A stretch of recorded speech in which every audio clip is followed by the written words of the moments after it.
From Chesapeake Employers Insurance Arena at UMBC is a game we've all been waiting for, the Conference A championship game, as it features the defending champion Mount Carmel Cougars and then the St. Francis Panthers.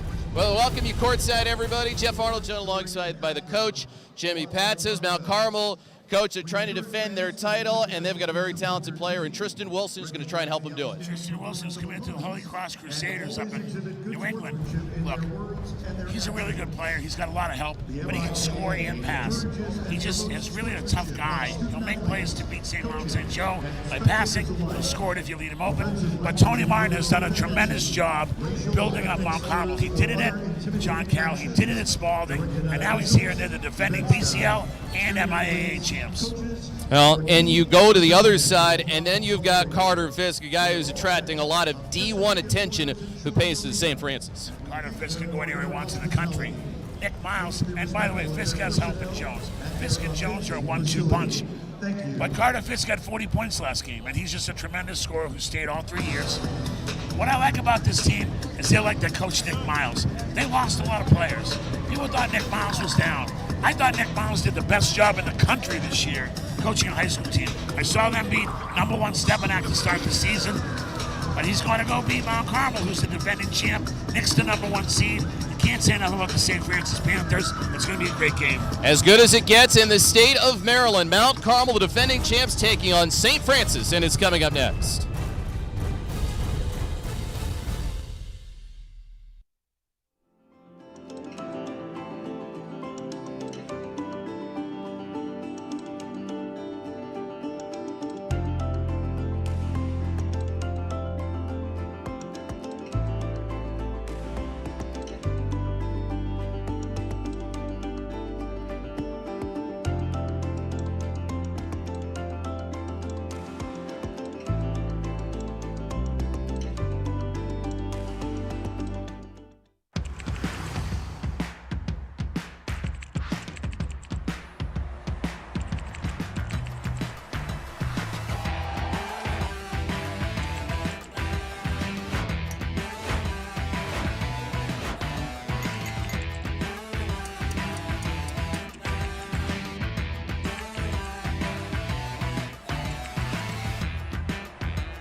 What happens when a world-class luxury vehicle meets a luxurious first-class facility? You call it Sheehy Lexus of Annapolis. Right now, visit us in-store and choose from a great selection of new Lexus vehicles. Or build your own deal however you want and wherever you are at SheehyLexusofAnnapolis.com. With an unmatched combination of selection, service, and purchasing flexibility, it's never been easier to find the perfect Lexus at Sheehy Lexus of Annapolis.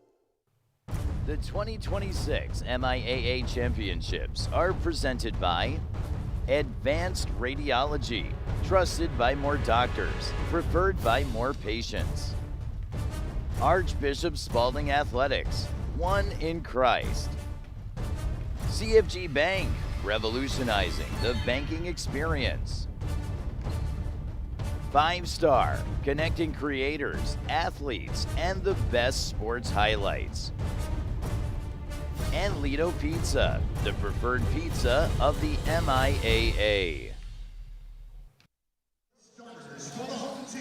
Well, we welcome you back to CEI Arena here at UMBC, our great hosts, and it is the MIAA Championship game, a battle of heavyweights, St. Francis against Mount Carmel. Let's look at the Cougars starting lineup in this one, a lineup that is absolutely stacked, and Mount Carmel going to try for another year with an MIAA title, Jimmy. Yeah, Tony Martin's done an amazing job. He's got a lot of depth.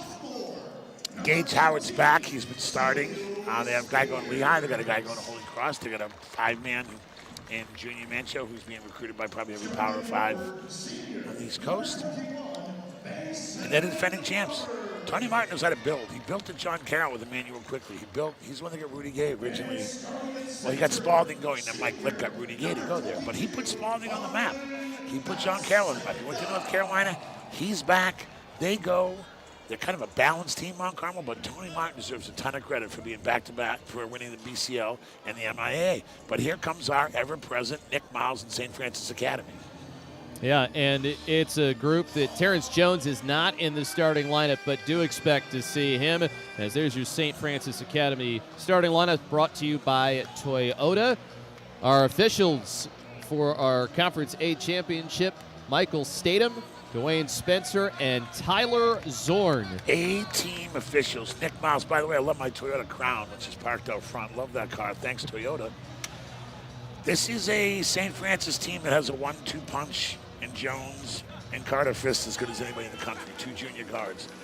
Anthony Smith will be out today. Anthony Smith is not going to play today. He will be back for the BCL championship, which starts at Loyola. But this is about the MIAA, and nobody cares who you have or who's hurt or anything. This is a one-game winner-take-all. We just saw St. Paul's beat 2-time defending champ Severn. Expect a great game here. Yeah, it should be a very exciting one, as the opening tap is controlled by the Cougars. And it's Tristan Wilson who will feed out to Samartine Hill, a 5'8" junior guard. So the best teams in the state of Maryland. On the backdoor cut, lay in there by Gage Howard, who had 9 points last time. Play, and Gage catches and finishes. Gage can play like 2 through 5, kind of a multifaceted, multi-purpose player. Here's Carter Fisk, career high 42 points against Mount St. Joe's last week. McCoy might have gotten away with a push-off. No, dunk attempt can't go home from Spears, and then he lost it. And here comes Mount Carmel out of the run. Take to the rim won't go. Mancho can't get it, and the rebound collected by the Panthers.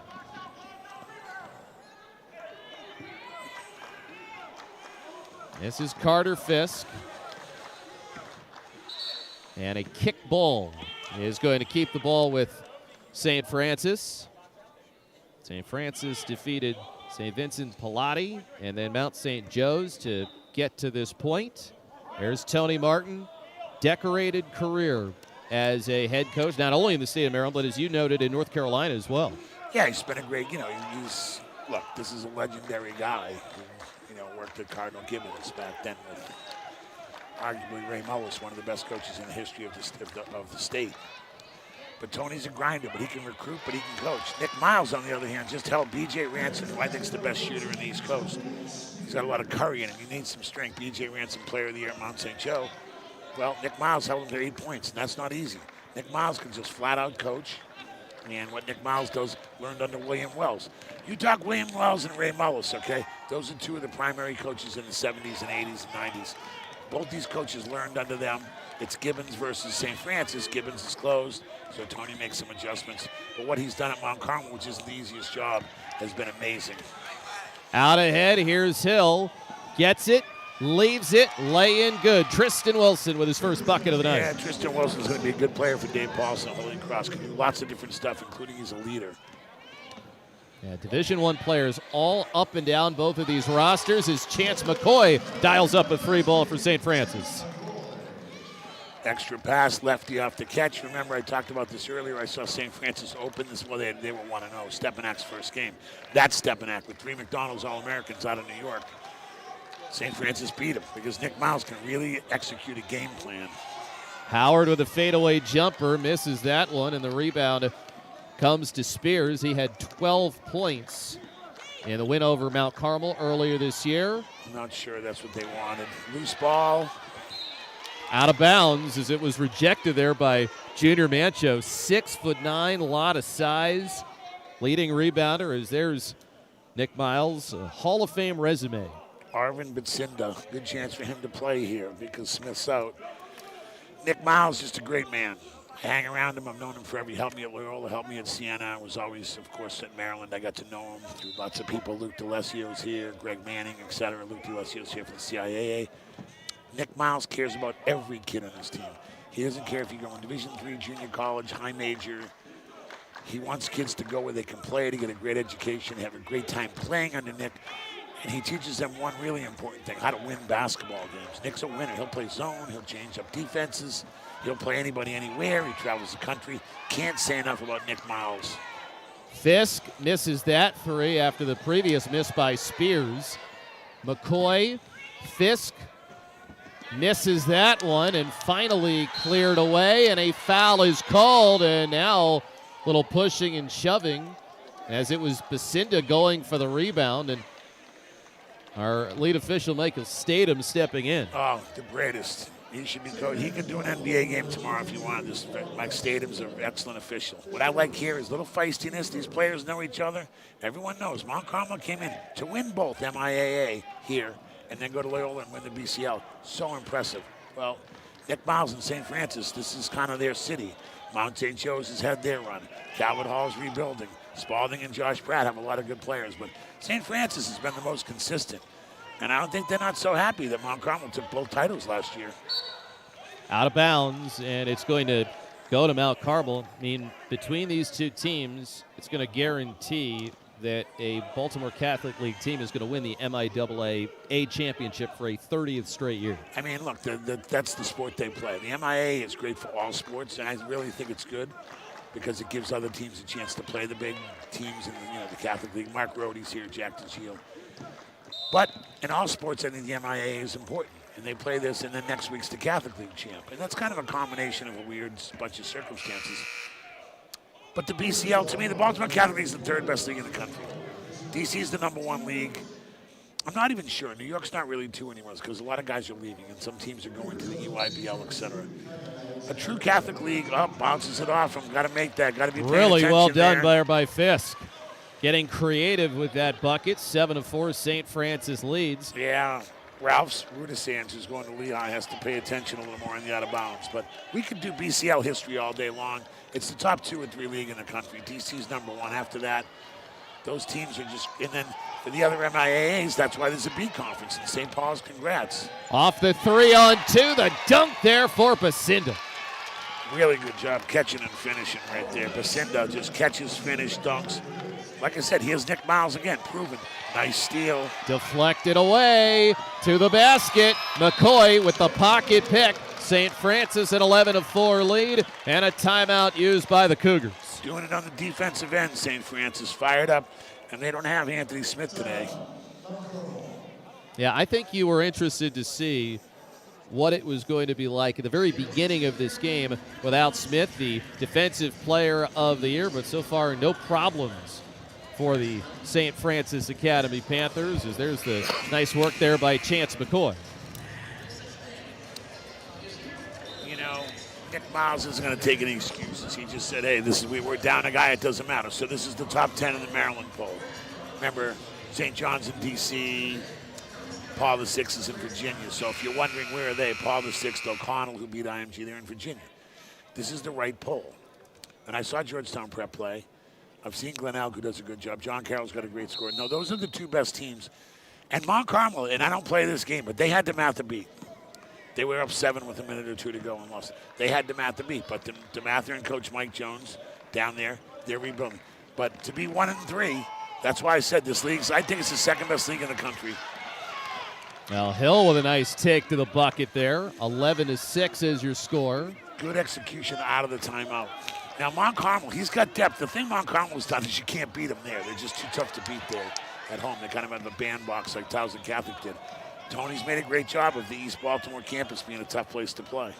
Ryan Alexander deflected. Nice play defensively there, courtesy of Mason Glover.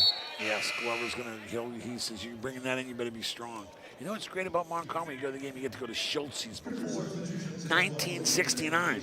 And I get to buy Strickler, Rohde, and Jack DeGio dinner. That's my little joke. But it's a fun little adventure going over there. And that's what I love about the BCL. So much character.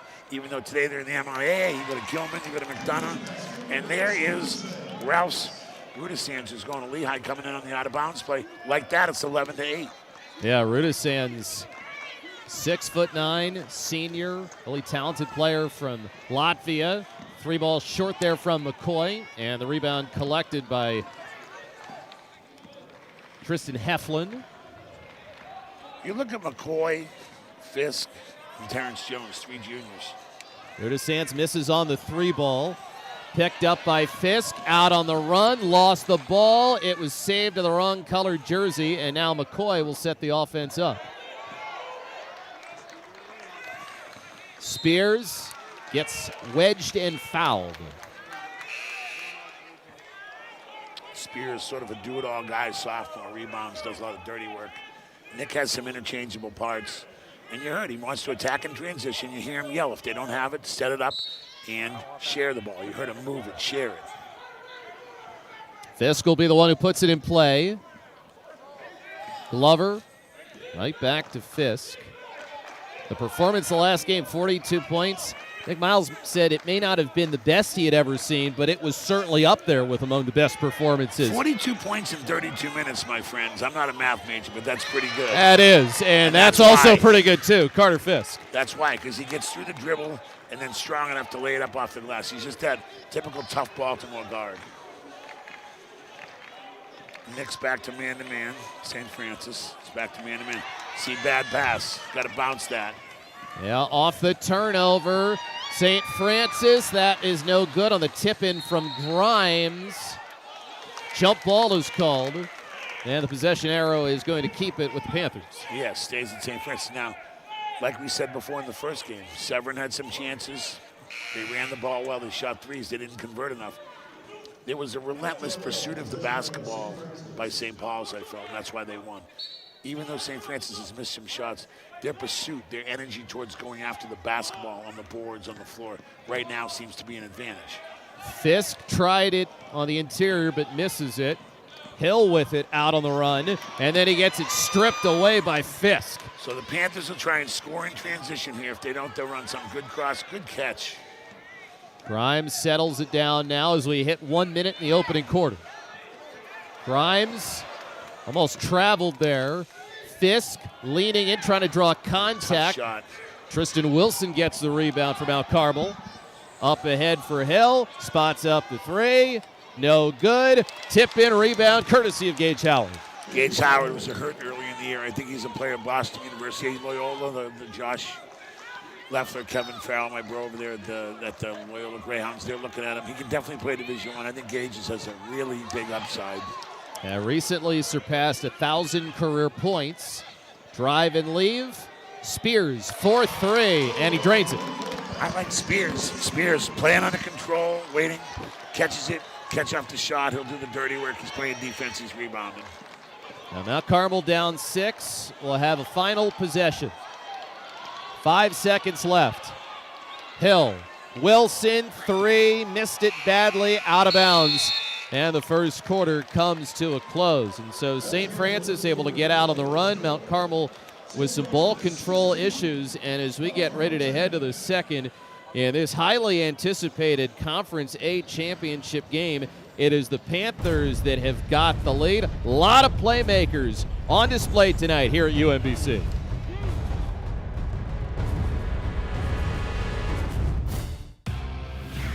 With the Toyota, affordability isn't about cutting back. It's about getting more. And with many models starting under $35,000, getting ahead has never been easier. So check out a Camry and choose from the features and tech you want. Or a Corolla with the style and value you need. Plus, every new Toyota comes with a 2-year no-cost scheduled maintenance plan. Buy a Camry or Corolla today with 4.99% financing. Toyota. Let's go places.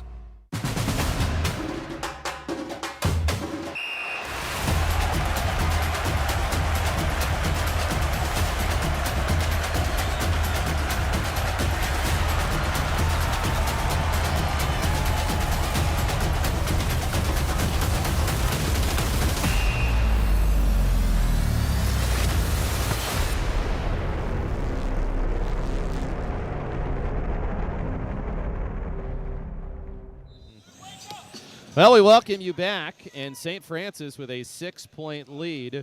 Tony Martin, Nick Miles, 2 great head coaches, and a matchup that we're wondering if it's going to play out like our first game did between Severn and St. Paul's.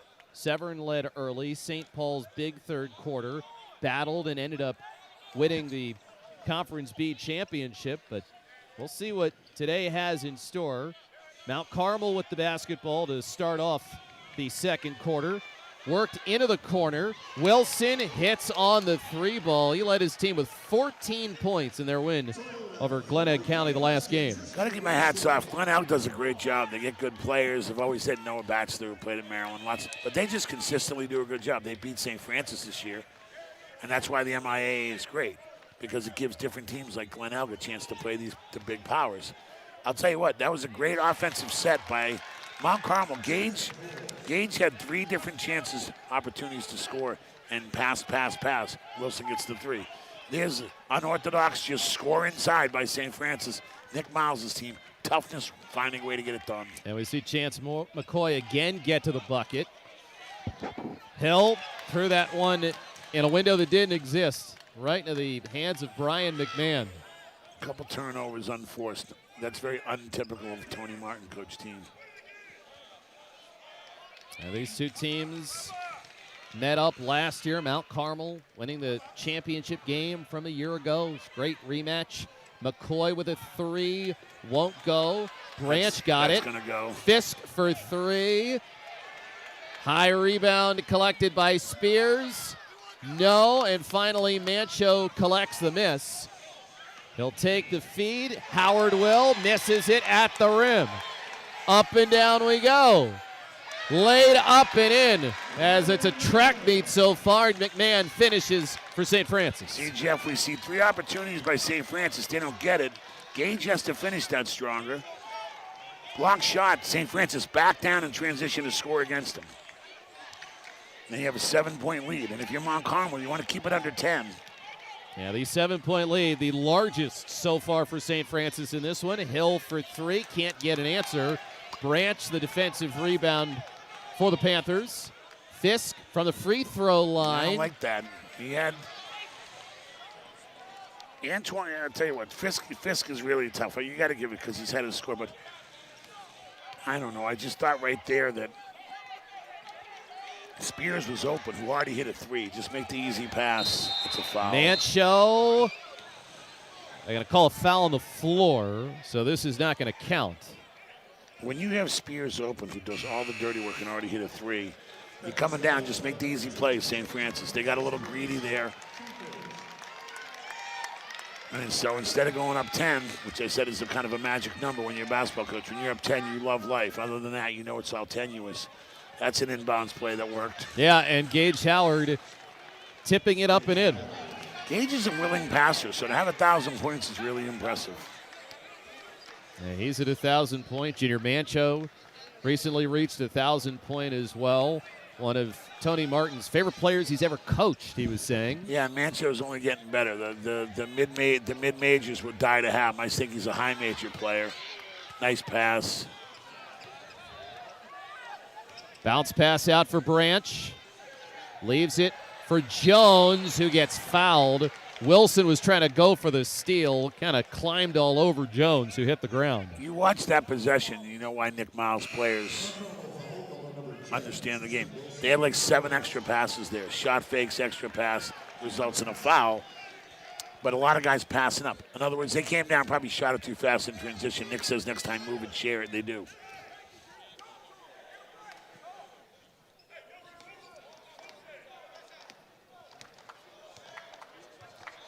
Here's McCoy setting it up. Howard steps out on him. Jones, who did not start. Now here's McCoy, 5 seconds on the shot clock, gets to the rim, misses it. Rebound by Howard. Yeah, great rebound by Gage. That's a tough one. Wilson's done. Yeah, led Mancho a little bit too far. He's agile for 6'9", but not much you can do there. No, it's not that agile, okay? He's not David Thompson. Okay, by the way, it's a 5-point game in a championship game. You're down 5. If you're up 5 as a coach, I'm kind of like, let it fly. Down 5, they've had too many unforced turnovers, in my opinion, right now, Mount Carmel. Yeah, 5 of them so far. As you said, not what you expect from a Tony Martin-led team. Nice pass. The give. Jump ball is forced. After Basinda missed it, it's going to stay with St. Francis. Yeah, Arvin Basinda is going to finish that. That's a really good interior passing. You know, you got Glover and Basinda passing it to each other. Sometimes those are just go up and dunk it. You're a high major player. You're a high major prospect. Go up and dunk it. It's funny when you try and dunk it, Jeff. You'd be surprised at good things that happen, including the refs almost always call a foul if you miss. If you try and dunk it, they'll call a foul. Good defense on the ball by Mount Carmel. Better get back and match up in transition. And here's Rudisans, who handles the ball well for a big. Reminds me of Mama Kuleshvili, Sandro, who played at Seton Hall, who's on the Raptors. That's who he reminds me of. Nice pass. Yeah, and that is a goaltend. Glover hit it when it was on the glass, so count 2 for Mancho there. Yeah, Rudisans he'll rebound. In other words, he's a 4-5, like Mama Kuleshvili's playing the 5 for the Raptors. I say that because we have Seton Hall. Full disclosure and Under Armour. He has a demeanor like him. He does a little bit like him, but he can handle the ball. He can shoot. Really skilled player. Lehigh, Dr. Brett Reed and Lehigh have a very good player in him coming to play for them. Here's Chance McCoy. Out of the corner for 3, and it is good, courtesy of Basinda, who hails from Canada. Basinda. So while we're talking about Raptors, it makes sense that we find somebody who is hitting a 3 from Canada. Rudisans trying to respond. He misses it. Got the deflection. Goes to the bucket. That's a miss. Good student section here for both teams. That's in transition. If that went, wow, that was a tough shot. Yeah, McCoy missed strong. Got it back. Hit the floor. Fisk sees some real estate. Closes off. 3 Jones. Left it short. Rudisans the rebound. Yeah, Jones. They got 2 lefties on St. Francis. When I saw Jones earlier in the year, he's got that smooth lefty release. His better days are ahead, too. First team all Baltimore Catholic League can really shoot it. Rebound there for Mason Glover. Now here's Terrence Jones. He had 23 points for St. Francis against Mount Carmel in a loss back on November 25th. Very good vocal crowd here behind me. A lot of coaching going on, a lot of support. I like it. See, that's one of those things. They get on the floor, but it's going to be St. Paul, Mount Carmel's ball. Let me see St. Paul's the blue. They're the champs from the B Conference. Mount Carmel gets on the ground. And what did we say before, Jeff? These last 2 minutes of the half were critical. St. Paul's, it was down 6, got to stop and cut it to 4. I think Mount Carmel right here is hanging in there, down 6. See how they operate the last 2 minutes of this half. Yeah, and then we saw St. Paul's, after they had that run at the end, turn it into a huge third quarter right after that. Yes, they played 2-3 zone and went to a 10-0 run. And that's why they withstood the comeback by 7. If you want to go back on YouTube and watch it, you got Jeff Arnold on the call. Now, I'm the kind of sidekick to Jimmy Patsos. Jeff Arnold, Jimmy Patsos with you. Conference A championship game. 2 of the best in the state. And on the end line, Alexander stepped out right in front of the St. Francis bench. You had the pleasure of working with Ben McDonald, one of my favorites, LSU guy. I'll try to sound like Ben. Yeah. You know where the lines are, but this is a bigger court. High school courts are 84 feet. This is 94 feet. You shouldn't step out in a playoff game. I know how important everyone's playing hard, but the court's bigger than a high school court. Plenty of room to operate. Yeah, what's it like working with Ben McDonald? He seems like a great guy. You know what? He is a wild man. That's all I'll say. He knows his stuff, and I love that he does the College World Series. You better get back if you're St. Francis. See, Mount Carmel's got to get a couple easy baskets in transition.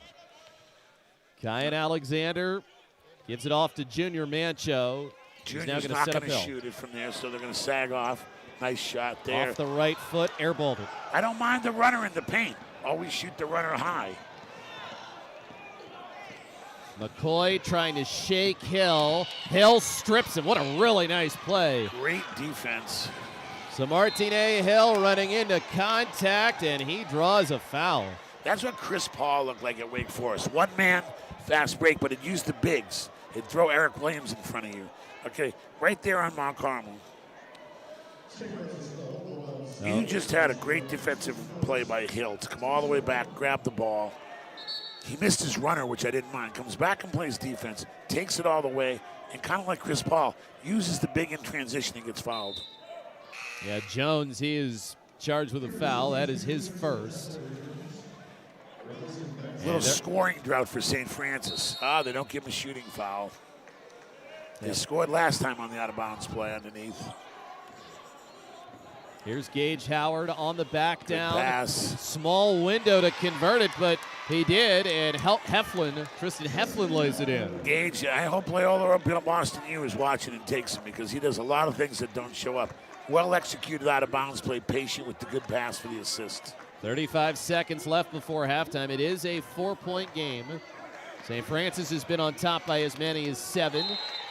Heflin forces the turnover, so Heflin coming on and making an impact. Hasn't been a great 3 minutes for St. Francis scoring-wise. They're still up 4. Mount Carmel, you know how I am, Jeff. I'm an energy guy. I thought St. Paul's had more energy on the boards early. Severin fought back. St. Paul's finished, they won. I thought St. Francis kind of came out with the energy, and they were kind of dictating the tempo. Mount Carmel's done a great job of coming back in this half. Now also taking care of the basketball a little bit better than they were in the first quarter. Off the screen, 3 in the air, missed it. Wilson couldn't get it to go. 8 seconds left. Free at midcourt. Thrown to the baseline. Shot is up and good with 1 second left. What a bizarre sequence, but it's laid in by Branch to finish off the first half. I mean, that was bizarre. The ball rolls all the way out to the end line. A St. Francis basket to end half number 1. Nobody would choreograph that as how to end the half. Couple of bad shots. Good defense, no problem with that. And then they pick it up. Here you go. St. Francis up 6, kind of willing their way towards trying to get back the crown they've held before.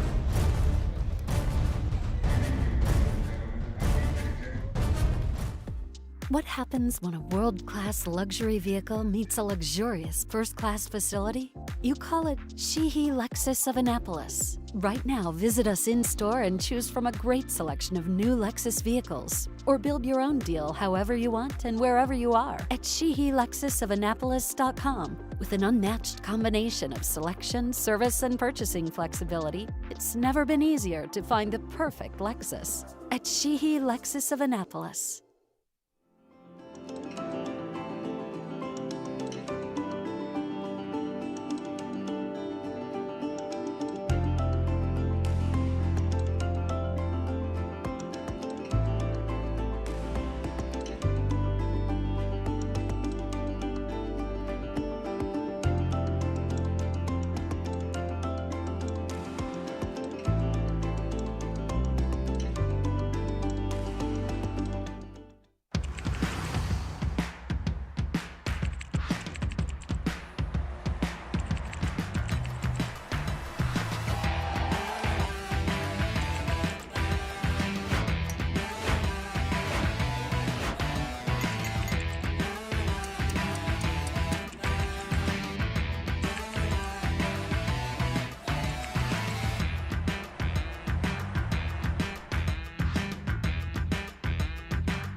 In Ocean City, Maryland, having fun is kind of our thing.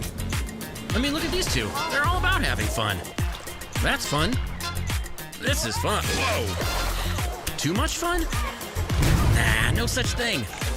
Because here, even leg day is fun. So head to the coast and, well, just coast. Pump up the volume, or just pump up the pool floaty. From the boardwalk to the bay, come discover somewhere to smile about. The 2026 MIAA Championships are presented by Sheehy Lexus of Annapolis, your Baltimore Annapolis area Lexus dealer. O2 Sports Insurance, the #1 sports insurance in the USA. The town of Ocean City, something to smile about. School of the Cathedral of Mary Our Queen. Today we learn, tomorrow we lead. Discover Cathedral. And Toyota, the official non-luxury vehicle of the MIAA Championships. Let's go places. Well, we're really pleased to be here at CEI Arena, where tonight the MIAA Championships are going to take place. We got a couple of really fun matchups, and we're pleased to be joined by Paul Bernsdorf, who's the MIAA Executive Director.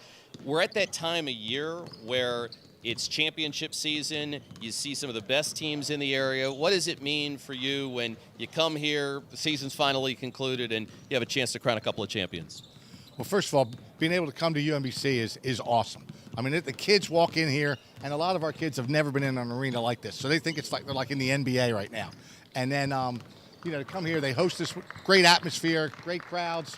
We've got 4 great teams today going to play that have had tremendous seasons. I think, 2-3 losses in regular season play all year long. I mean, it's going to be a great battle today. Should be a lot of fun for these kids and be exciting. And, as a high school kid, you want to get to the championship game. There aren't that many times you can say you played in a championship game in a major college arena, and this is something they'll never forget. So that's pretty cool. Yeah, it's a day that they're never going to forget. But when you think about it, these guys on both the A division and the B division, they're probably as well set up for these games as ever, because not only are these guys in the championships, but prior to this, a lot of these teams have played on national stages, and they've done extremely well. Oh, they've played all over the area, all over the state, other states. They travel. They're playing, 30, 40 games. It's awesome to watch these kids play. And, they get a record. You follow them along in these major Christmas tournaments and holiday tournaments and all the other events they play in. It's really exciting. In terms of some of the things that you're proud of this year across the basketball division and across the MIAA in the fall and into the winter time, what are some things that you take some pride in right now, and just how good the quality of competition, I'm sure, has to be one of them? The quality of competition is important, but for me, this is education-based athletics. We are high school sports, and I am really proud of the way our coaches have conducted themselves, how few technicals we've had this year, the sportsmanship that's gone on between teams and schools and atmospheres. It's been awesome for us. So I'm really excited about that part of the year, and how it's gone. You've got some teams that are really pushing forward and having great years, maybe some a little bit unexpected. But today what's cool about it is you've got a couple of rematches of conference championship games from a year ago. Is there maybe going to be a little extra energy in the building tonight just because it's rematches of last year's championship games? Oh, there's no doubt there'll be some energy in the building with these rematches. I mean, I know St. Francis lost last year. They weren't very happy, and St. Paul's wasn't very happy last year. They both felt like they had better teams. This is going to be some great basketball tonight. Do you want to make any predictions while we have a moment? I'm going to predict we're going to have 2 great games, and the sportsmanship will be awesome, which is what we're looking for, Yeah, that's probably the safe answer. Paul, really appreciate you doing this, and let's have a couple of good games tonight. It's been great. Thanks a lot for having us on, and thanks for hosting us here at CEI Arena. Yeah, that's Paul Bernstorff. He's the MIAA Executive Director. We're going to have basketball coming up in just a bit. Owning a Toyota is about getting more. And with the most eye-catching selection of SUVs, your Toyota dealer is the 4-wheel and all-wheel drive headquarters this winter. So check out a Grand Highlander with all the space and style you want and the efficiency and handling you need. Buy a Grand Highlander today with 4.99% financing, a RAV4 with 4.75% financing, or get an affordable lease on a sporty Corolla Cross. Toyota, let's go places. In Ocean City, Maryland, having fun is kind of our thing. I mean, look at these 2. They're all about having fun. That's fun. This is fun. Whoa. Too much fun? Nah, no such thing. Because here, even leg day is fun. So head to the coast and, well, just coast. Pump up the volume, or just pump up the pool floaty. From the boardwalk to the bay, come discover somewhere to smile about.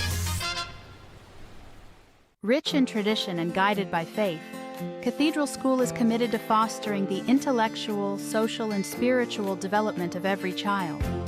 Our close-knit community of students, families, and educators creates an atmosphere of belonging and support that makes Cathedral not only a school, but a place where lifelong connections are formed and students are inspired to thrive.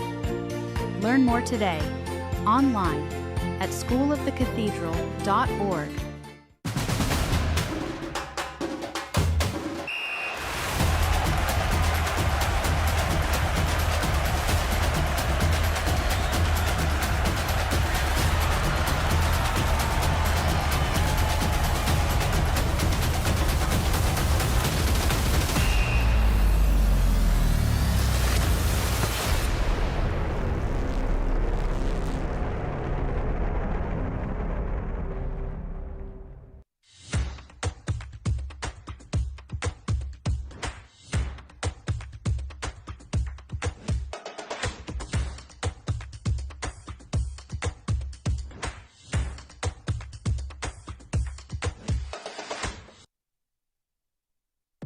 What happens when a world-class luxury vehicle meets a luxurious first-class facility?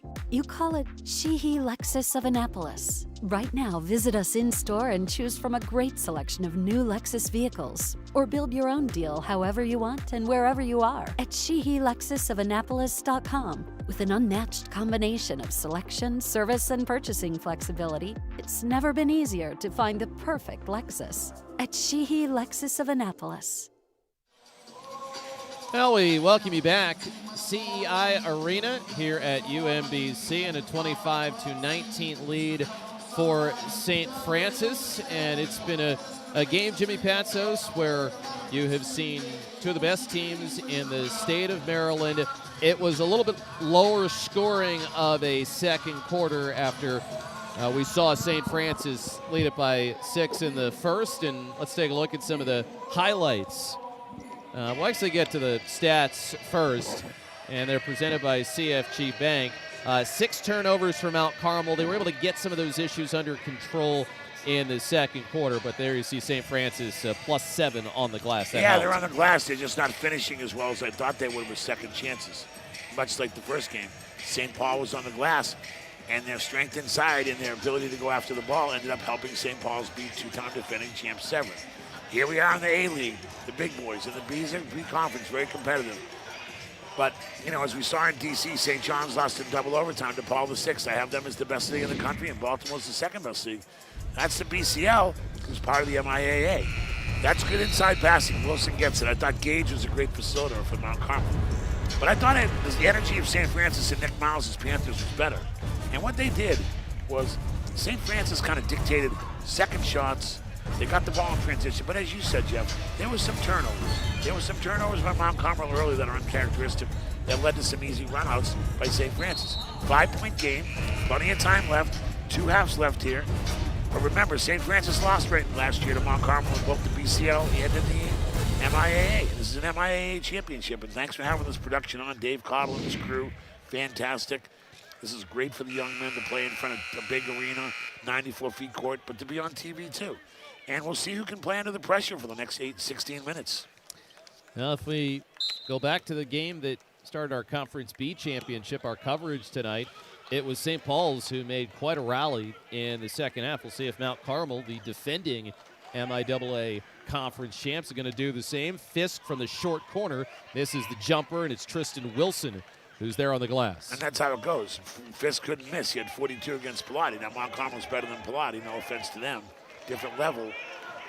And here you have a little 2-3. You have a little bit of a just man-to-man set. I was going to say, what I thought the first game St. Paul's did was they didn't show 2-3 zone and then played a whole 2-3 zone for 16 minutes, and it worked.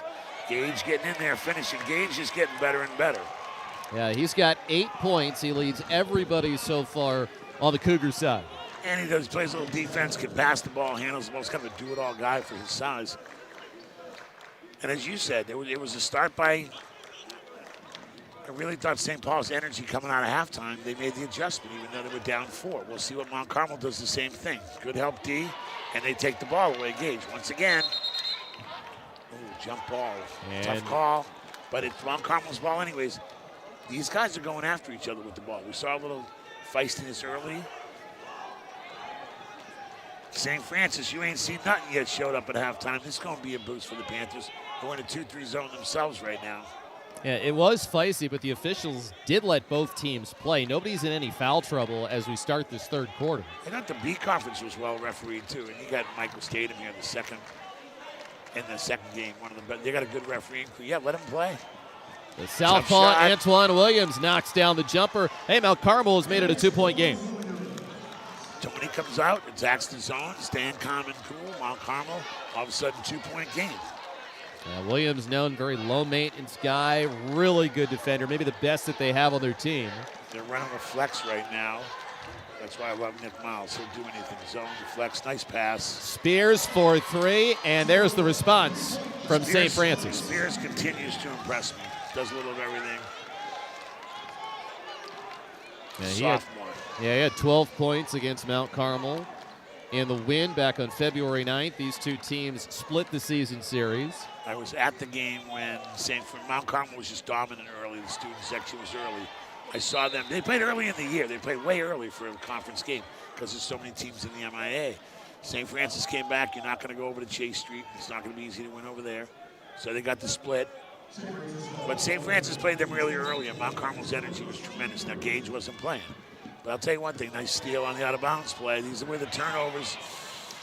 And a foul is called with the ball rolling out towards half court. They're going to charge this against Mason Glover. And those are two tough places to play. Both have their type of energy. And this is a big venue. This is a college court, 94 feet, neutral court. St. Francis up 5, have a chance. Sloppy ball handling there. So Martine Hill at the control. Underneath the basket. Good find there for Junior Bancho. Third on the team in scoring, averages about 8 points a game, also their leading rebounder. So after the three-point make, Mount Carmel has made this a three-point game. St. Francis' largest lead has been 7. Jones has not scored yet as he's off the back of the iron. Mancho with a defensive rebound. Yeah, Jones didn't start. Doesn't know if that messes up his rhythm. Great player. There's a lefty 3, and that's Mount Carmel tying it up. Antoine Williams makes it 28 apiece. So that's a 3 and a 2 for him to start this half, the lefty. Second time that this game has been tied. Mostly been St. Francis in the lead. But can Mount Carmel make a run, just like we saw St. Paul's make a third quarter run in the first game of our conference championships tonight? Inside, hook shot no good from Glover, and it's going back to Mount Carmel. Game of runs, game of emotion. Now Mount Carmel seems to have more energy than St. Francis. St. Francis, not bad energy, just a little indifferent. We don't like indifference yet. We don't like apathy. Where's the fire? Nick Miles has it. I want a little more energy from St. Francis here. Now maybe playing zone took a little about their aggressiveness, but you're gonna have now they're going back to man-to-man. Yeah, and you talk about for Mount Carmel, a team that's great at making adjustments coming out of halftime. Tony Martin, one of the best around. Mancho provides the screen for Wilson. Howard. Mancho able to save it. Shot clock is down to 5. Hill to the basket, no. No foul there. Rebound by St. Francis. Mancho almost poked it away. Picked up by St. Francis.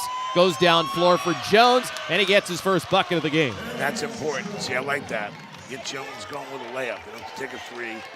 He's got 2, but that's not going to stay like that for long. Prolific scorer. Now you mentioned it, Coach. Jones and Fisk, that 1-2 punch for St. Francis. Yeah, that's why they can play anybody in the country. They got 2 juniors that can, just score and know how to win. But Howard drive and leave. Wilson trying for the 3, not able to get it. Picked up by Mancho, going up strong, won't get it. Got his own miss, got it the second time. That's 3 times this half. That's 3 times in a very short 5 minutes that St. Francis has had the ball and basically just gave it away. It leads to a 3 and a 2. They've given up 5 points when they had the ball. There's Fisk off the right foot, able to float that one in and knocked out some of that momentum for Mount Carmel. Drives it, I'm laughing with Jeff. He drives it left, switches back to his right hand, and takes a one-handed floater. That just means you're a scorer with tough shot. Yeah, some major team is going to really benefit from him, and there's a nice take to the rim by Tristan Wilson. So we're trading buckets in this third quarter as we hit 2:45 left in the period, 32 apiece. With Mount Carmel finding a spark in the third. 3's missed by McCoy, rebounded by Mount Carmel, thrown down floor Williams, tried to dunk it and got fouled. Well, what did you say? If you try for a dunk, you're probably going to draw a foul. He just did. Jeff, you're the only one that's ever listened to me. I love you. Yes, you try and dunk it in an offensive rebound. You try and dunk it like that on the break. Referee's going to call a foul. It's just, it makes you look good trying to go hard. And the refs, you can't catch that. It might have been a little clean. No, you will not be trying to dunk it. That's 2 shots.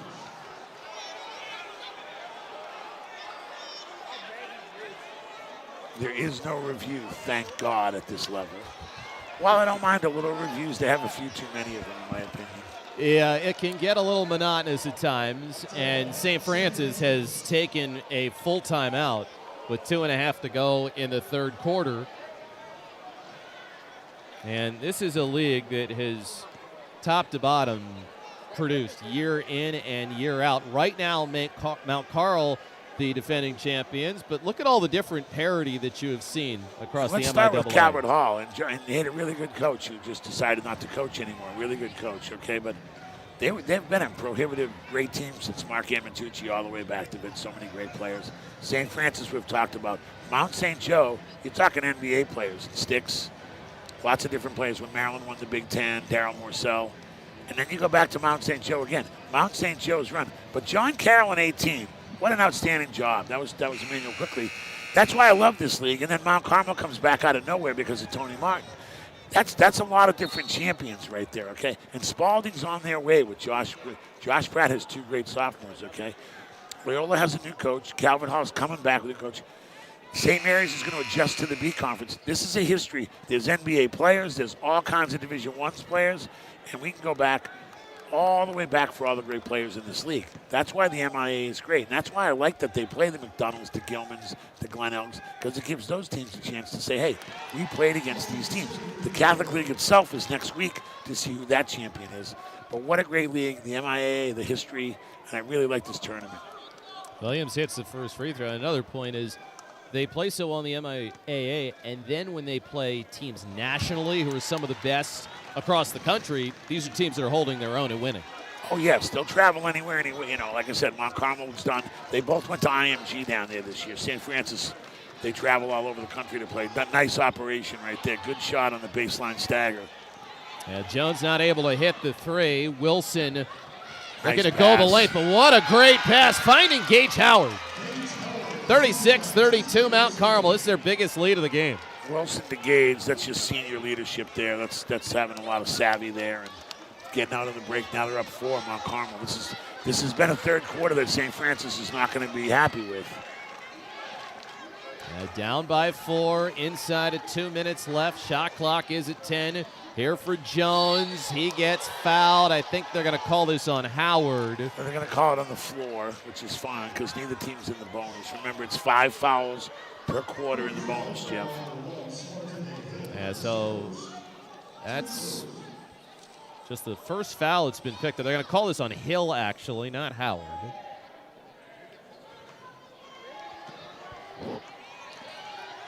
This on the fadeaway, but he knocks it down for the elbow.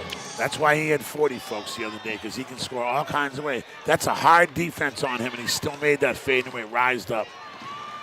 Yeah, Nick, you can rise up and make a shot with a defender on you. That's why he can see it's a different level. Yeah, and Nick Miles has talked about just all the work that he's seen Fisk put in to get him to the point that he has been in this year. Mancho holds on to the basketball, looking for some help. Williams with 9 drives, misses. Mancho has his back and lays it in. There's Mancho showing patience, although I think he has to learn to shoot the foul line jumper. I'm not saying he has to turn it to Steph Curry, but you got to learn to make a foul line jumper. Jones has been quiet, missed it, can't be put back by Basinda. Now Carmel's got the rebound. Their fans with some life. You talked about just how into it both of these fan bases have been tonight. Yeah, you got to go to a game at Mount Carmel just to see it. It's like the old Towson Catholic, really, really tough small gym. And then Nick Miles has his own group over there in Chase. You can't do the one-handed. You're not in the NBA. Okay, that's not going to work. I don't like him looking for a foul call. Okay, Anton Williams, you're not going to get that call with one hand. What I like about the Mount Carmel thing is it's kind of a throwback. You find out what your team's made of when you go in there to play. You know, there's 2 rows, 3 rows on each side. They do a good job in the end zone on the stage. But you find out what you're made of. And Mount St. Joe was in there, and B.J. Ranson, I was at the game 2 Sundays ago. And they just outgutted them the last 3 or 4 minutes, Mount Carmel, because you know what? It's just a tough place to play. And Tony Martin, and they've had players before. You know, Terry was over there, Terry Nolan, who was in the Hall of Fame, etc.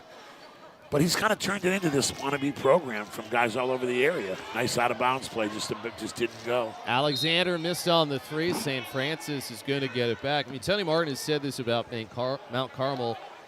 They are David in David and Goliath, and they embrace that personality type and coming from that small environment, but they produce winners and winners and winners.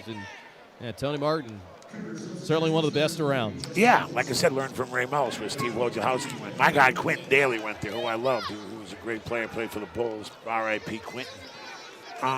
This is Tony Martin's forte. I'll take whatever you have and I'll make it work. If you have a big gym, Spalding was kind of a suburban school. He put them on the map. John Carroll was new to the league. He couldn't even get in the league in Bel Air. He had to wait until Towson Catholic's closed. He's just done it wherever he goes. It starts at the top with his passion and teaching ability. Nice. I like that runner. Yeah, missed it with 8 seconds left. 5 seconds to go. Bounce pass inside. Spears the bucket and the foul with 2 seconds left in the third. And St. Francis can make this a 1-point game. I watch a lot of players. I consider myself sort of a DMVer at all levels. I have been so impressed with Spears. I did not know who he was today. I knew he was on the roster. He's made a three. He's played defense. There's nothing he hasn't done. And one, good teammate, plays hard. He'll switch on defense. Spears, to me, that's what I love about this job, Jeff. When you walk into a gym and, you think you know everything, and you never know everything, especially in this area. So many great players. Spears has blown me away. Like, I'm going to call my friends in college tomorrow and say, this is the guy you should recruit. At 10 Even points. though he missed a free throw and made me look bad. And that will miss. I think we could put the free throw aside. He's been really impressive tonight. He's been great, Jeff. He's got 10 points, leads his team, and we have got quite a ball game going to the fourth quarter. 38-36, Mount Carmel with a lead of 2 on the backs of a really good third. What does the fourth have in store? The MIAA Conference Championship game.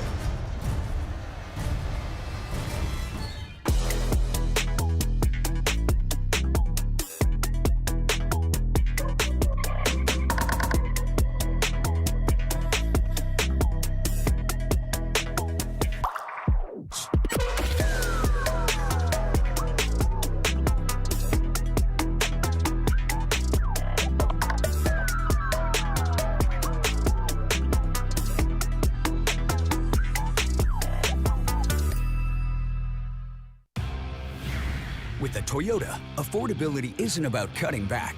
It's about getting more. And with many models starting under $35,000, getting ahead has never been easier. So check out a Camry and choose from the features and tech you want. Or a Corolla with the style and value you need. Plus, every new Toyota comes with a 2-year no-cost scheduled maintenance plan. Buy a Camry or Corolla today with 4.99% financing. Toyota. Let's go places. Now Tony Martin pleased at that third quarter. Mount Carmel leads at 38-36. A third quarter where the Cougars outscored the Panthers 19-9. And now let's check out the O2 Insurance play of the game. It is this rejection by Carter Fisk, climbing the ladder, denying right there. Talk about some serious ups. Again, the O2 Sports Insurance defensive play of the game. Here's Carter Fisk. You know what you love, Jeff? When your best offensive player plays defense, too. Yeah, and St. Francis trying to figure things out after they were limited to just 9 points in the third. Mount Carmel came out of the locker room, made some adjustments, and the way it went, very similar to what we saw in the first game of our doubleheader tonight. That 3-ball missing from Brian McMahon. Not sure about that one. Not sure, Coach. That's why Coach Miles is better than me. He's nice and patient. You want McMahon to take it, we have no problem. We preach what we're doing as a senior, but kind of wide open for a reason, and that just could have tied the game or taken a 1-point lead. Can't go under that screen. Got lucky there. They went under the screen. Nice rebound, Mancho, and then the lay-in by Tristan Wilson. Wilson gave it to Manchu before. Now Manchu goes it back to Wilson. Remember, that's a senior and a junior. Gage is a senior. They do some good interior passing, Mount Carmel, like those 5-foot touch passes. Fisk draws the double team. Out to Jones, who's been quiet. Great One pass. more lay-in by Mason Glover. Jones, great pass there, drives it, waits till the defense commit, lays it off for an easy layup. Matchup that has been much anticipated entering today, a rematch of last year's Conference A title game. Mancho trying to get space, but a bad bounce pass intercepted, and now it's taken away once again. And again. A little sloppy on both ends. St. Francis, the lob up top. It goes from Terrence Jones, and then it is thrown down. by Brian McMahon. See, I didn't like his three, but I like his running and catching the dunk there, Jeff. And McMahon can run the floor. 6'7", took the lob from up top, and we're tied at 40. As a basketball fan, the St. Paul's Severn game to this game, what energy, what passion. Oh, that is an over the back if there ever was one. Good job, Jeff. I like you. Look, I like you too. This is why we love the BCL. That's just they convert that play. It's a finish with two hands. That's why it's the 5-star player in the game. Yeah, quite a lob. Jones to McMahon. The 5-star player of the game should be an alley-oop dunk in transition that ties up the game. Mark Fratto is always doing his homework and giving us the appropriate time. That's a deep three. Yeah, Jones shot that one from D.C., missed it. It's claimed by Mancho on the defensive glass. And I've seen Jones make that. That wasn't a terrible look. He can do that off the bounce. Now Tony's going to run his offense. Tony Martin, what he's doing here is just making sure the ball changes sides. I've seen his practices. Just going to change. Now he gets it in the post because Gage is such a good passer. Underneath the basket, he's swarmed. There. He throws it away. Down floor for Fisk. Going into Mancho. Mancho arms up, blocked the shot, and then Williams takes it off the turnover. Williams for Hill to the basket. There's two. Really good job by Mancho to stop the break. Yeah, Mancho stops the break, doesn't foul. Not the greatest passing exhibition in the last 2 minutes by either team. Fisk misses.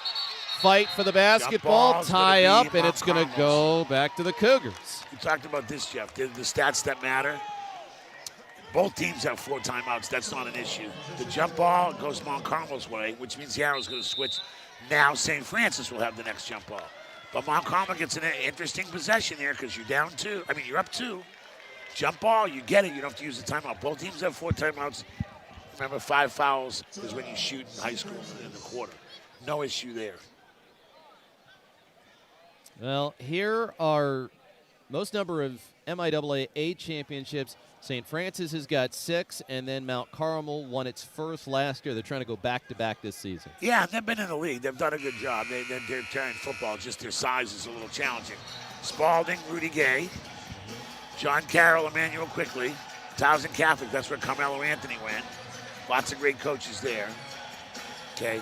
St. Francis, you can't say enough about them. When William Wells started, Nick Miles has taken over. And Mount St. Joe and Pat Clatchy has just been an institution.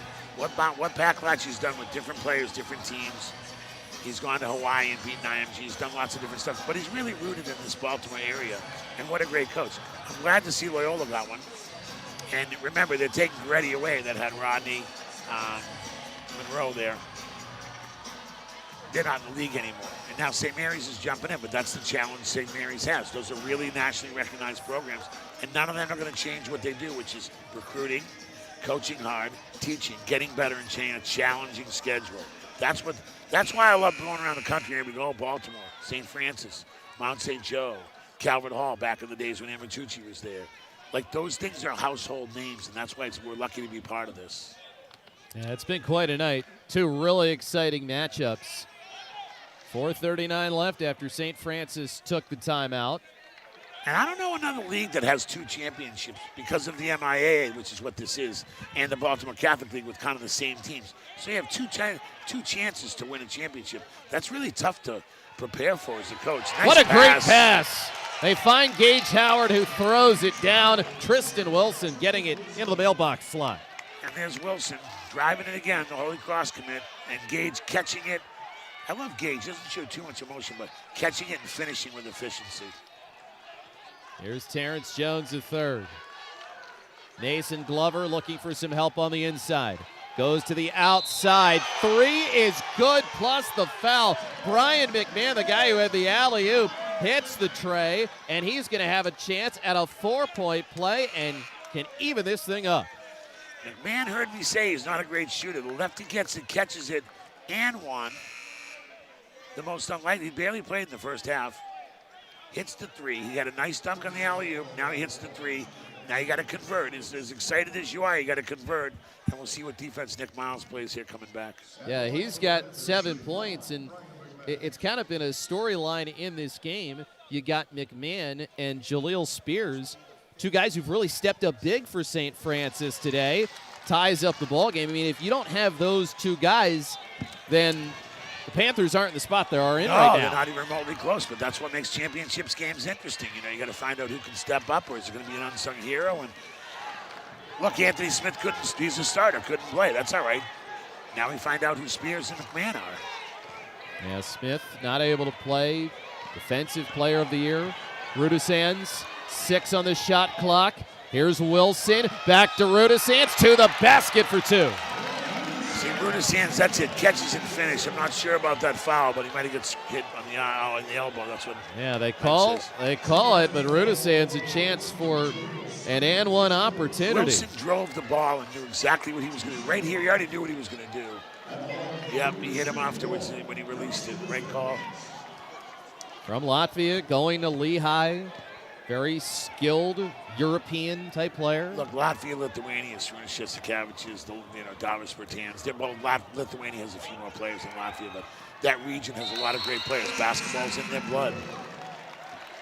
Now Mancha's going to come back in after Rudisans converts on the three-point play and comes up big right there. I like Tony Martin. He's teaching me something. Usually when a guy made an and one, even if I was going to sub, I said, get somebody else. You can stay in.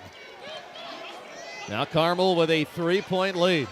Yeah, it's kind of a critical possession coming up here with 3 minutes to go. You don't want back-to-back empty possessions at this time of the game. You can't really afford that if you're St. Francis.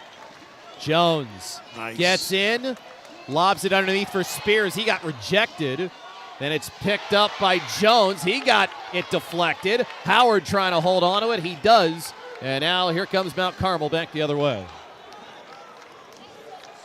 Like I said, so that's an empty possession where you got it in the paint. No problem. They're going to call timeout, Mount Carmel.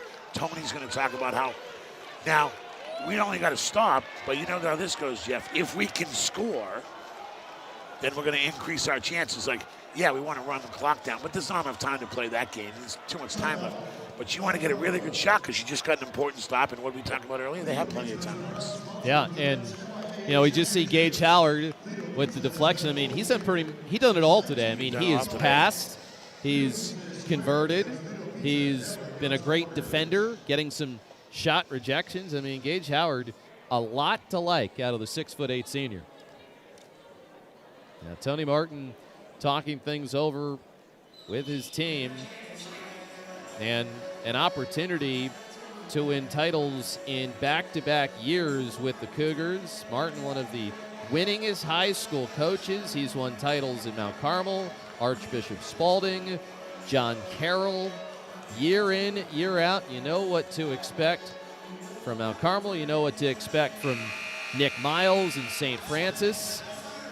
Really feels like for the Panthers, they're trying to get that mojo back, and it doesn't feel like we've really seen it since that first half.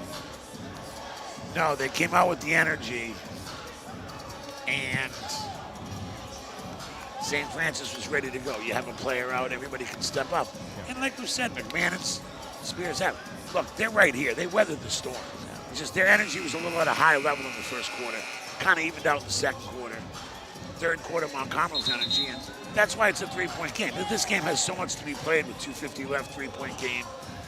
Possession arrow goes to St. Francis. Plenty of timeouts left, no bonus action. Nobody's even close to it. So you're going to have to get down and dig. But you know what you have to do, Jeff? You have to rebound the ball if you want to win this game, both teams. Here's Wilson. Spinning left his feet. Howard is there to the rack, and he lays it in. He finds him. Gage Howard moving great without the ball. Kind of out of the timeout. I'll say that again. Wilson and him just have a good 1-2 punch feel. But he finishes. And now, like we said, Tony goes back almost to an aggressive man-to-man. Nice play by, courageous play by St. Francis. Yeah. Really well done there by McCoy. Give him 9. And that was Fisk. See, Fisk, winner, willing passer. Yeah, he had 40. Huge conversion there to cut it back to 3. Now you just got to get one stop if you're St. Francis. Inching down to 2 minutes. Hill at the controls. In front of you, you got to keep him in front of you. Oh, you can't. Gets to the interior, won't go. As there, McMahon reached his arm in. Well, McMahon was helping. Chance McCoy kind of got beat on the hesitation We got our 5-star player of the game, Dunks. We got our Lido's Pizza. We don't cut corners. We got Toyota, which I drive. All these sponsors are great. But you know what's really great? When you make a play like that, and if you can make your free throws, which he did not. Yeah. Because you have to make free throws down the stretch. St. John's lost to Paul the 6 in D.C. Double overtime, great game. Twice they had a chance to close that out. Yes, I worked for Under Armour. St. John's is on, but I like Paul the 6 and Glenn Ferrilla. Paul the 6 plays, all these guys play each other in the MIAA and the DC League. You have to be able to convert by making at least 1 or 2 free throws. I said that earlier, and that's not enough. Yeah, missed them both. Jump Kind of ball an early force, call. though. It'll go to St. Francis on the alternating possession. But it's okay, no harm, no foul. You can't go 1 for 2, Jeff. I said this to you earlier, and I work with Byron Kerr, great guy at GW. You gotta go 1 for 2 in the last couple minutes of the game. Move the scoreboard. St. Francis now can tie it up with 1 shot. 49-46. And timeout called by Nick Miles. The Panthers will take it with 1:49 left. 49-46 your score. St. Francis has committed 3 fouls in this fourth quarter. And it's right now Mount Carmel with that 3-point lead. Now the big conference championship game, it was really something special. I mean, it was a game where St. Paul's and Severn duked it out. St. Paul's had big third quarter. I think it was 22-9, and they are your B conference champions this year as they're able to knock off Severn. Long time a powerhouse in that B conference. Yeah, Caden Edwards is really ready to go. Noah Washington stepped up as a sophomore, hit a couple big threes. You know, I thought they kind of held Henry Hatter in check, but really it was kind of an all-out effort on the glass by all their bigs. Wheeler, Cooper, and Edwards, 2 of 4 major football players. It was nice to see St. Paul's get over the hump. Totally respect Severn. Coach Gasby's got 2 titles in a row, but really nice to see St. Paul's get over the hump. And it was an effort on the glass that did it for him.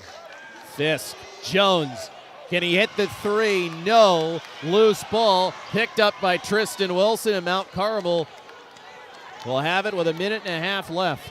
Good look, Miles. Nick Miles designs the 3, goes for the tie. Good look for Jones. Had the rebound in their hand, kind of got knocked around. Tony calls timeout now for Mount Carmel. Good look. Nick Miles going for the win, going for the tie. Called the timeout. Fade screen. 3 open for Jones, one of your prolific players all year. Doesn't make it, plenty of time left. Got to get it stopped. 18 on the shot clock, 1:19 in the game. Now, I do the NBA just like you do Major League Baseball, Jeff. The one thing about the NBA that teaches you is that's an eternity of time. College, it's not quite as much time. High school is a little different. In the pros, that's 6 or 7 possessions. Yeah, and both teams have moved at a rapid pace today. Mount Carmel, a good third quarter where they ended up outscoring St. Francis 19-9. Just like you in baseball in your last 3 outs. Last 3 outs. Tough to get. You a lot have- of maneuvering in that 9th inning. How do you do it every day? 150 games. How do you watch it? A lot of love for the sport, that's how. A lot of love for it. It's like you and I You have a think love you got to for get basketball. 27 outs in the first 15 and no problems. But those last 3 are certainly interesting in the sport that because Jeff does the Orioles baseball 6-7 years. Great job. Here in basketball, because of timeouts, and then there's TV timeouts, the last 2 minutes with your use of timeouts, then there's replay in the college and pro level, but you can score quick. You can cut it to 1, you can foul. There's the hack a shack, meaning you've done a. There's so much information in the analytics game that you can play the end of games a lot different now than when I was a younger coach and player. Howard's going to trigger it in play. Wilson's got it at the top of the key. He retreats, and Fisk is called for the foul. So that is going to be the 4th foul against St. Francis, the last one they had to give. They want to get it to the bonus in case they need to. Nick wanted to. I would not have done that with 8 seconds on the shot clock. If there was 30 or 20, I might have. But Nick's very good tactician and coaching. I never doubt what Coach Miles is doing. Now you got to get a stop. Unless the right person gets the ball, and Tony took, no offense, he took Junior Manchu out, who's not the greatest free throw shooter. He's working on that. So you got to switch this ball screen. 5 seconds on the shot clock. Wilson takes off, loses his balance. It was off of Howard last, and St. Francis will have it back. A 3 can allow him to tie it up. Great execution by St. Francis. If anybody's wondering, Nick Miles wanted to get it. It's almost like in football where you don't want him to score too fast. He wants to have the free throws. I mean, the potential to foul a free throw shooter. Almost lost that ball. You gotta be careful down there with that ball. Nick Miles wants the ability, if he has to foul, to stop the clock quickly and put the free throw shooter. So he wants to be near the bonus. Good execution here. Patience. Fisk at the top of the key. Mismatch here with Mancho. Fisk to the basket and one. Well, that is a way to get 3 points as well. Fisk taking off, gets down the lane, and St. Francis can tie it up with 34 seconds to go. Great play by Fisk. I don't like the bad decision by Mount Carmel to foul. Let him go. At that point, see, Gage got out of the way. Junior Mancho wanted to say if you could block it. Nope, he hit him. That's a right call. Let him go. You're down one. Get the ball in bounds. Run your pressure set and make free throws. Great play by Fisk. Like I said, you don't need it. Nick went for the three last time. This time he lets him drive the ball. Jones misses his three, but Fisk makes his. Now we're going to have to see if he can tie it up with the free throws. He does. So 11 points for Fisk in this one. We're going to overtime. We might be, Jimmy. Buckle up. With you is a gift from me. About a 3-second difference, shot clock and game clock. 23 seconds left. Here comes the handoff for Wilson. Wilson, Rudisant wasn't looking, but Hill is there. Hill drives, kicks, corner, Williams, three. That's no good. Rebounded by Howard. 10 seconds left. Shot clock is turned off. Timeout called by Mount Carmel with 9 seconds left. That will be one of those rebounds. And I know it came off the iron hard, but if you're St. Francis and that ball goes up, it's life or death to get that ball in coaching. And I can't rebound from the sidelines. I rebound the Catholic U. Good play. They're patient. They're lucky that Mount Carmel got so lucky there. Now they run the great offense, wide open three. Doesn't go, kind of hits hard. Nobody jumped. You know who jumped? Gage jumped. That's why I got the rebound. He's played an outstanding game. So in this spot that we're in, I asked the great tactician that is Jimmy Patsos, what are you drawing up here to win a conference championship with 9 seconds left if you're Tony Martin? You know, it's been a Wilson to Gage, Wilson to Manchu. Wilson gets in the paint, and he passes the ball well. Now, they just kicked it there for a three, and it didn't go. You might get the same look. St. Francis is going to collapse and get on the ball. I don't think Nick Miles now is time. He's got a very lot of courage. With 20 seconds left, he might foul the right guy and put him on the line for pressure. 9 seconds, you can't do that. What do I do if I'm Tony? Get the ball, points in the paint. Okay, points in the paint. 2 in the blue. Wes Hall, who I work with, I love saying that. 2 in the blue. When you get the ball in the paint at the higher levels, good things happen, whether you put it up in the glass or kick it for a three. Get the ball, but have enough time where you can tip it in. What I like, Jeff, is a shot with 3 or 4 seconds left so you can tip the ball in. Now Carmel, 1 timeout left. St. Francis, and the next foul they commit will mean 2 free throws for the Cougars. It's inbound to Rudisant. 5 seconds left. Here's Hill for the title. Fades, fires, and misses. And Jimmy, we've got ourselves overtime.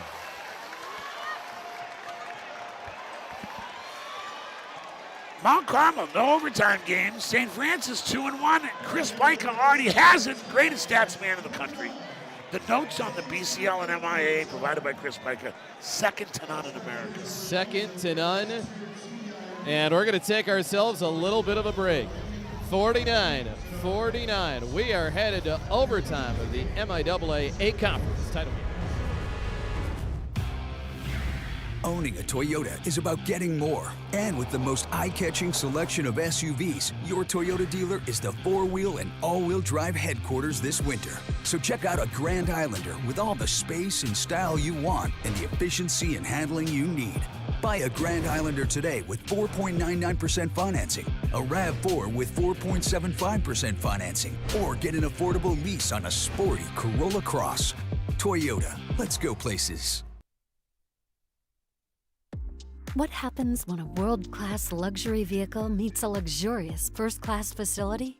You call it Sheehy Lexus of Annapolis. Right now, visit us in-store and choose from a great selection of new Lexus vehicles. Or build your own deal however you want and wherever you are at SheehyLexusOfAnnapolis.com. With an unmatched combination of selection, service, and purchasing flexibility, it's never been easier to find the perfect Lexus at Sheehy Lexus of Annapolis.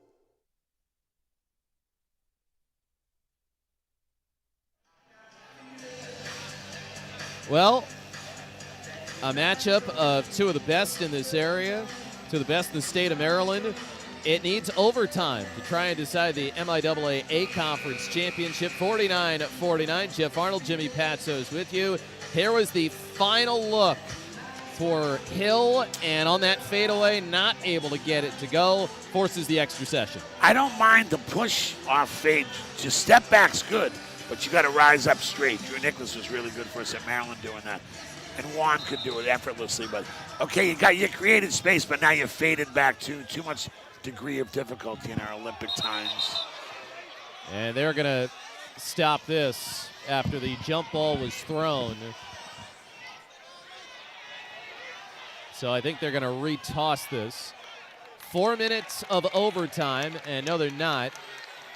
It's actually going to go to St. Francis. Every possession matters. I lost Tyona in overtime in the MAC final at Seattle last time. They had Mancha trying to move around and change positions as the toss was going up, so that's the reason why it was Tyler Zorn who blew the whistle and stopped it. And so St. Francis with a basketball. 4-minute overtime.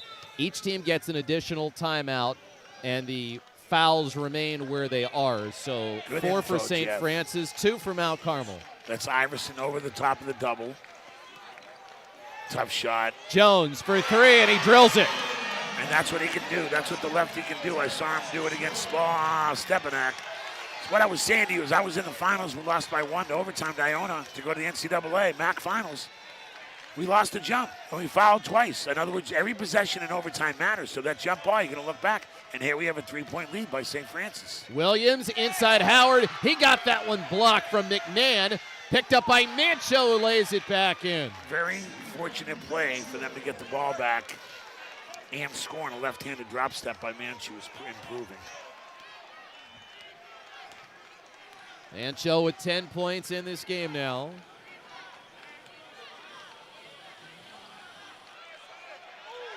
This is Fisk. 9 on the shot clock. Fisk needs help. Finds McMahon. He's been great off the bench. Can't get that one to bounce in. Williams collects the rebound for Mount Carmel. Remember, Mount Carmel missed 2 missed free throws at the end of the fourth quarter that sent us to overtime. Mount Carmel right there, big stop. After giving up the 3 to Jones, good effort to get a 2 on a second effort, and then to get a stop. Now it's anybody's ball game. Gage gets in the post. He's a good passer from there. Yeah, backing in against McMahon, who can block his shot, and he held him. Free throws on the way for Gage Howard.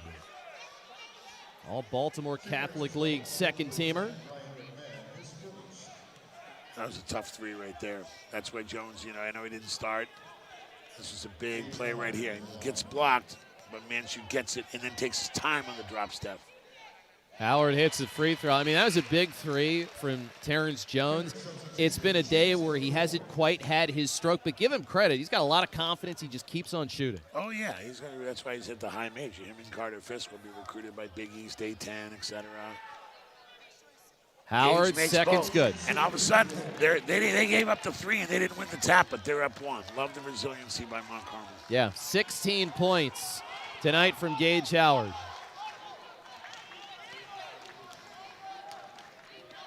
Jones, the handoff for Fisk, trying to get downhill, nowhere to go. Mancho on the switch. Fisk driving, somehow got it to go. That was out of a Barnum and Bailey act. Love that. Barnum and Bailey, I love when the circus used to travel. Saw him at the Baltimore Arena. You know what, Jeff? That's just a shot maker's shot. He couldn't duplicate that. He doesn't even know how, but it went in. You know why? Because he knows how to make tough shots. That's how you have 40 in a game. Toughest shot conversion we've seen all night. Up and good. Wilson gets it to go. plus the foul. Wilson drives it left, goes back right, and gets hit and makes the free throw and makes the shot. Well, anything you can do, I can do better. There's Fisk getting it to go. I don't know how he did, and then Wilson with the response. Man, he went driving left back to his right hand. What a finish this game is. Okay, that's a couple of free throws Mount Carmel wishes they had back. They have the 1-point lead with 1:40 left in our first overtime session. I don't want to bring up anything bad, Jeff, but I will tell you this. When Mount Carmel lost to DeMatha, who they had beat, it was free throws. That was their albatross. They looked back, it was the free throw line. So now Carmel commits the foul. No free throws coming up yet. Still one more to give. Fouls do not reset coming out of the fourth quarter. Timing rules are the same. And now it's Tristan Heflin who's going to check in. He's going to take the spot of Mancho. And as you noted, Coach, you got to account for the fact that Mancho not your best free throw shooter. Fisk matched up against Tristan Wilson. Two of the area's best. Wilson commits the foul. Fisk lays it in. Man, Carter Fisk taking control of this game with a championship on the line.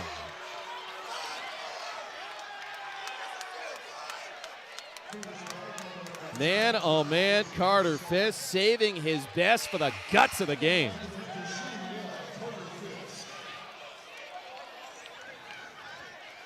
Now, we spoke, Jeff, earlier in the other game, and we spoke at the end of regulation. Every little thing counts. Can you make your free throw? And then what have you and I been discussing? Can you get a stop?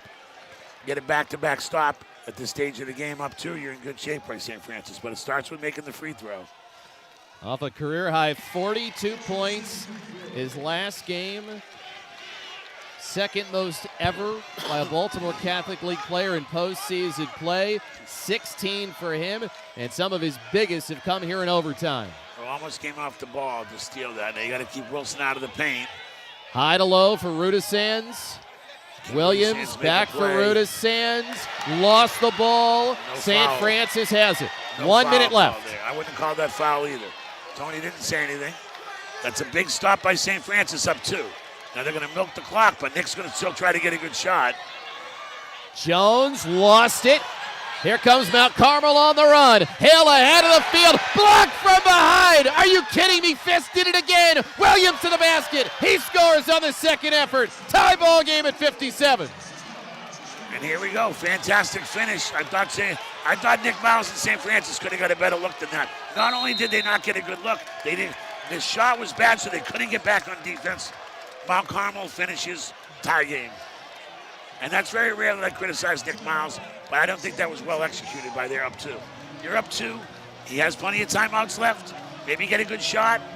No, it's a bad shot, and your defense can't get back. While it's a tremendous block, Mount Carmel has the advantage. They're lucky that wasn't an and one. Yeah, Antoine Williams lays it in after Carter Fisk doing it on offense. They're doing it on defense. See, where was the rest of St. Francis when they had that block? That's why you got to watch videotape. Everyone should have been sprinting back. But tie game. Nick has the ball. They're fine. 22 on the shot clock, 28 on the regular clock. That's just enough.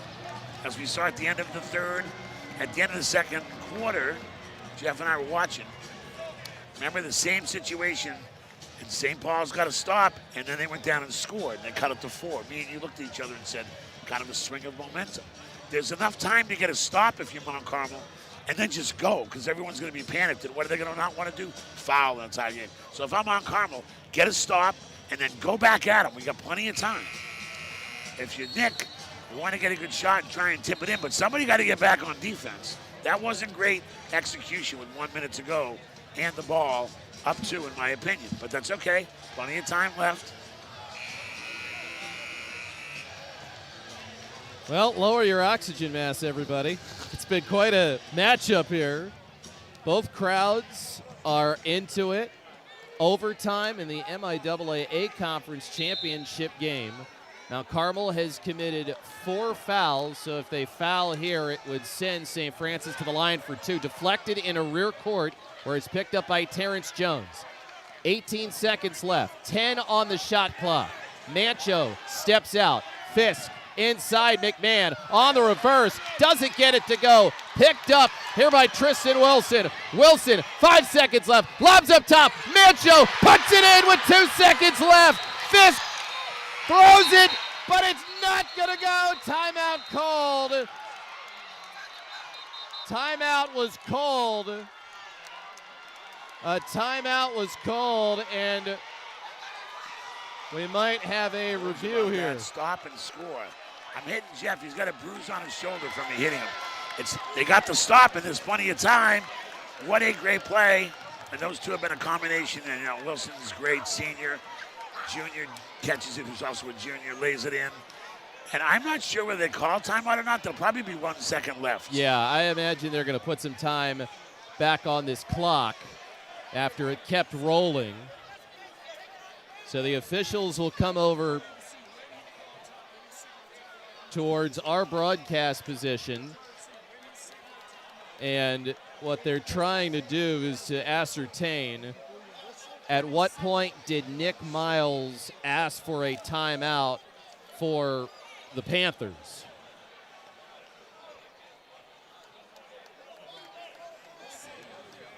Yeah, we don't have much of an angle from it here. Now they're running it back a little bit, trying to determine when it was. And officials are over at our monitor trying to find an angle. They stopped play after Fisk threw it up from three-quarters court. Nick Miles was on the floor calling a timeout for St. Francis.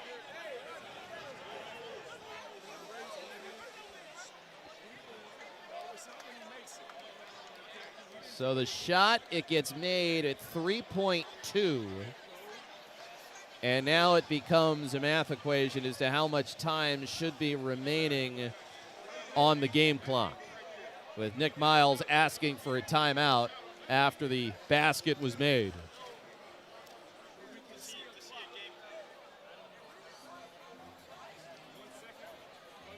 I think 1 second. I mean, that's what I was going Jimmy, you were right. Said 1 second. That is what they're going that's to enough put time on to the catch clock. and shoot it. You can't foul. So 1 second remaining in overtime.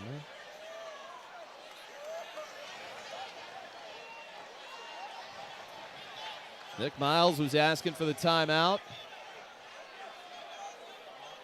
It comes with 1 second, and now Nick Miles is talking to Dwayne Spencer and Tyler Zorn, two of our officials, while Mike Statham is coming over as well. And I think Nick Miles is trying to say that maybe he called the timeout earlier, but they are going to put 1 second on the game clock. 59-57 Mount Carmel just converted in transition. Tony Martin drawing something up, and so it is going to be a catch and shoot effort put together by St. Francis.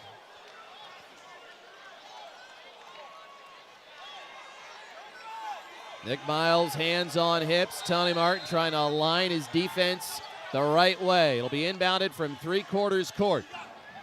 Deflected out. 0.5 seconds left now. Yes.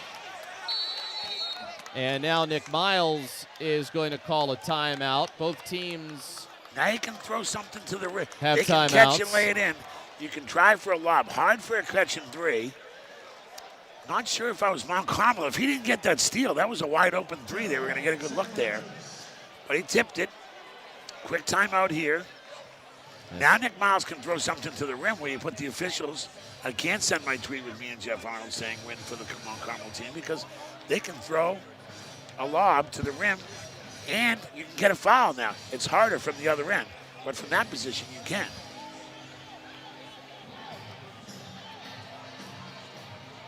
Well, you've got some choices. You know, you've got a guy like Brian McMahon, 6'7" senior. I'm not sure what you. McMahon's been fine. He hit a three. He hit a three and played Yeah. well. Now he missed the layup. He didn't miss it on obviously he didn't do anything wrong, but he didn't convert that layup at the end. But Wilson did a good job, and then they didn't get all the way back. I've said transition defense has plagued St. Francis tonight, and it kind of showed up there. Yeah. So you got to go for the tip. and see if he can get the officials to make a call. 0.5 seconds left in overtime after it was deflected out.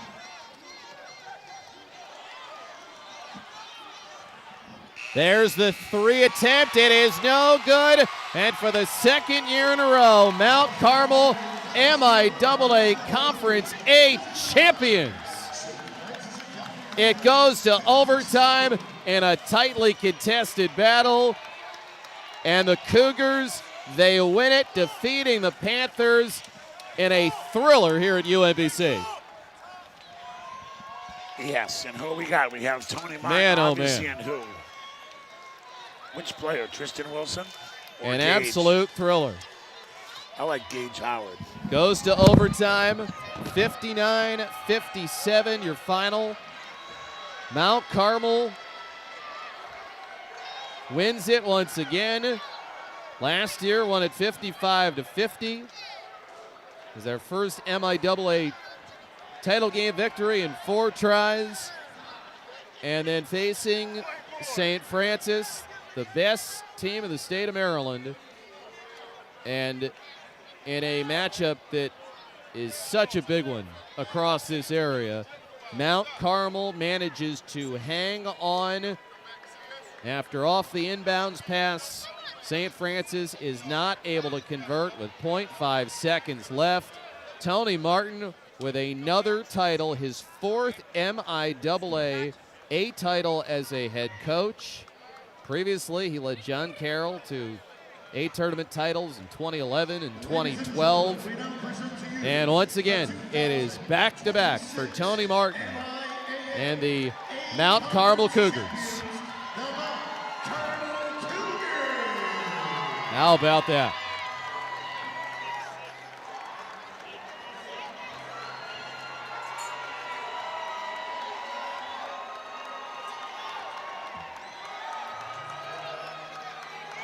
Reason to be excited here at UMBC, and an A conference championship and a B conference championship that it's really hard to imagine 2 games that could be a whole lot better.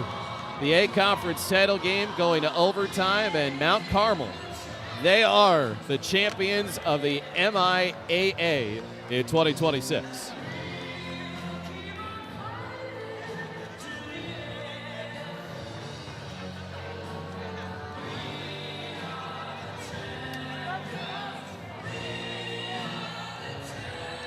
And now, ladies and gentlemen, for the player of the game, congratulations to senior forward number 24, Gage Howard, your CE Lexus player of the game.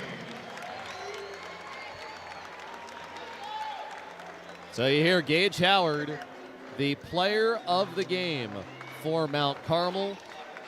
A huge performance for Howard. He did it all today. Great defensively, great passing, great on the offensive glass, great scoring. And Gage Howard is our Lexus player of the game. Yeah, getting to the basket right there. You see the final stat line on him, 16.7 rebounds and a couple of blocks for him as well. He had that throwdown dunk. Great at getting to the rim. Just a terrific all-around player. He takes great care of the basketball. Gage Howard, our player of the game, presented by Sheehy Lexus, as he will be talking to Jimmy Patsos. And Tony Martin, the Mount Carmel head coach, will be alongside Jimmy in just a moment. Mount Carmel comes here to UMBC, and once again, they see the Cougars collect an MIAA A conference title. Last year, Coach Martin gets Let's the go first over to MIAA championship in the Mount Carmel Cougars history, back-to-back. Gage Howard's part of it. I thought you played a tremendous all-around game, including your passing from the high post. Was that part of your mindset, like not just to score, to help your team in every way? Yeah, in the first half, nothing was really falling, so I just got my teammates involved. And I thought your defense was good. You withstood their kind of attack early, and then at halftime you came out and took over in the third quarter. I just can't say enough about you. You were hurt. You come back. What's this mean to win the first back-to-back titles in the history of your school? It feels good. We just listened to Tony Martin, and he getting us there. We got one more.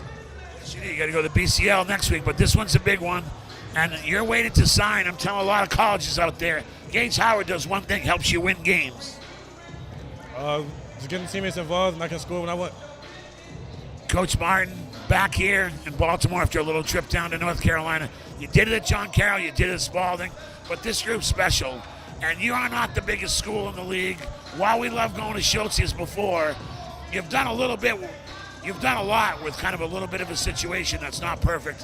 What is your day-to-day focus, and how do you get this team to perform at this level? Hey, look, we got a small gym. We have 2 baskets. We make the most of what we have. Gage is the kind of guy that makes good teams great. You know, we don't really think about the size of our school. We think the size of our heart. It's cliche, but this team has had tremendous resilience in an era and a generation that needs it. These are resilient kids. Yes, and they're going to Lehigh, they're going to Holy Cross. But talk about this.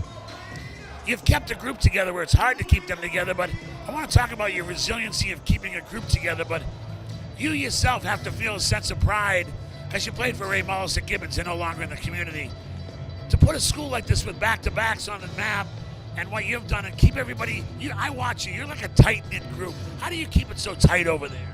Coach, you know, I was in that huddle and I said loyalty. Gage will tell you, that was the word that I said, loyalty. I said, you dance with the one that brought you. So even though we were down, we played a terrible first half, we were going to roll with those guys that we came with, and loyalty and trust. And those guys, we only lost 1 transfer in 3 years. A testament to you, Gage. Good luck on your next step, but we will be watching at Loyola. Don't miss the BCL Finals, but congratulations here. Anything you want to say to your loyal fan base, Coach? Cougars, let's go Cougar Nation. Proud of you guys. Love you. Yeah, it's a reason to celebrate for Mount Carmel. They go back-to-back. The Cougars' consecutive MIAA A championships, and both times they're able to defeat St. Francis. A game that had it all. It took an extra session as well for us to figure things out. But in the end, it's the Cougars who come away with a title in the MIAA A Conference for the 2nd straight year.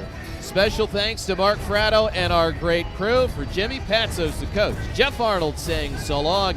The Cougars go back-to-back and raise an MIAA crown again.